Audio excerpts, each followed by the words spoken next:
পঞ্চদশ সংশোধনীটা নানানভাবে ত্রুটিপূর্ণ, পদ্ধতিগতভাবে এটার অনেকগুলো ত্রুটি আছে।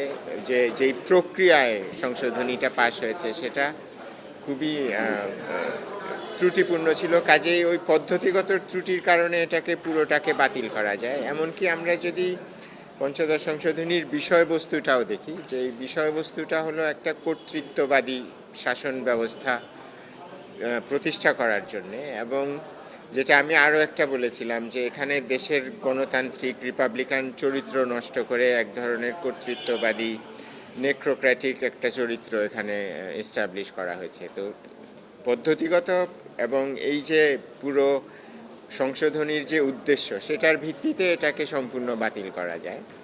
কিন্তু এখানে যেহেতু পঞ্চদশ সংশোধনীটা হয়েছিল পঞ্চম সংশোধনী মামলার রায়ের পরে, এবং পঞ্চম সংশোধনী মামলায় সংবিধানের পঞ্চম সংশোধনীকে অসাংবিধানিক ঘোষণা করা হয়, যেখানে অনেক কিছু পরিবর্তন করা হয়েছিল সংবিধানে।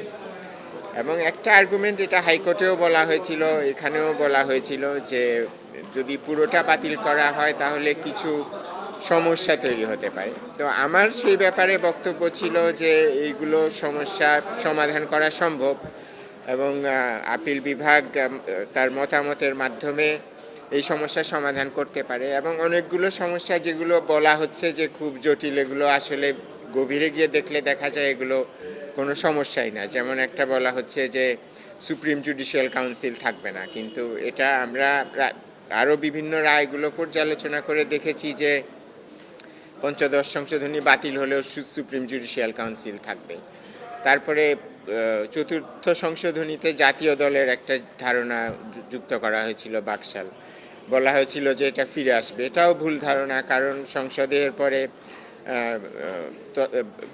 দ্বাদশ সংশোধনীর মাধ্যমে দেশে পার্লামেন্টারি শাসন ব্যবস্থা চালু হয়েছে। কাজেই দ্বাদশ সংশোধনী যেহেতু একটা পরবর্তী আইন, এটা অবশ্যই চতুর্থ সংশোধনীর উপর প্রিভেল করবে। কাজেই অনেক আইনগত নীতি পদ্ধতি আছে যার মাধ্যমে এই ধরনের ইনকনসিস্টেন্সির কথা, যেগুলো অন্য কোনো কাউন্সিল আদালতের নজরে আনছিলেন, আমার মতে এগুলো কোনো সমস্যাই না। এগুলো ওনারা রায়ের মাধ্যমে অ্যাড্রেস করতে পারতেন। রায়ের মাধ্যমে অ্যাড্রেস না করলেও প্রয়োজনীয় নীতিমালা আছে, আইন ব্যাখ্যার নীতিমালা, সাংবিধানিক নীতিমালা, যার ভিত্তিতে এগুলোর সমাধান হয়। কিন্তু মনে হয় সমস্যাটা আজকে যেটা দাঁড়িয়েছে, ওনারা বুঝতে পেরেছেন যে এদেরকে এই জিনিসটা আর একটু সময় নিয়ে শুনতে হবে। তো হয়তো সেই সময়টা ওনারা মনে করেছেন যে এখন ওনাদের কাছে নাই। আরেকটা কারণ এটা শুনতে আগ্রহী না, সেটা হলো আপনারা তো জানেন যে দেশে একটা জুলাই সনদ হয়েছে, সেই সনদ বাস্তবায়নের জন্য একটা আদেশও হয়েছে। তো ওনাদের একটা ধারণা হয়েছে যে যেহেতু এই বিষয়টা সংসদ হয়তো আগামী 2 মাসের মধ্যেই বা 2-3 মাস পরেই এই জিনিসগুলো বিবেচনা করবে, তো এখন এই পর্যায়ে এই গভীর একটা অ্যানালিসিসে ওনাদের ঢোকার প্রয়োজন আছে কিনা। তো সেটাও আমি কোর্টকে বোঝানোর চেষ্টা করেছি যে সংসদ যেই বিষয়টা দেখবে আর আদালত যেটা দেখবে, সে দুটো সম্পূর্ণ ভিন্ন বিষয়। আদালত দেখবেন যে পঞ্চদশ সংশোধনীটা সঠিকভাবে পাশ হয়েছে কিনা, এটা সাংবিধানিক কিনা, এটা সংবিধানের সাথে সাংঘর্ষিক কিনা। আদালতের বিচার্য বিষয় এইটুকুই। আর সংসদের তো কাজের পরিধি সম্পূর্ণ ভিন্ন, সেটা সংশোধন করা, সংবিধানের সংস্কার করা ইত্যাদি।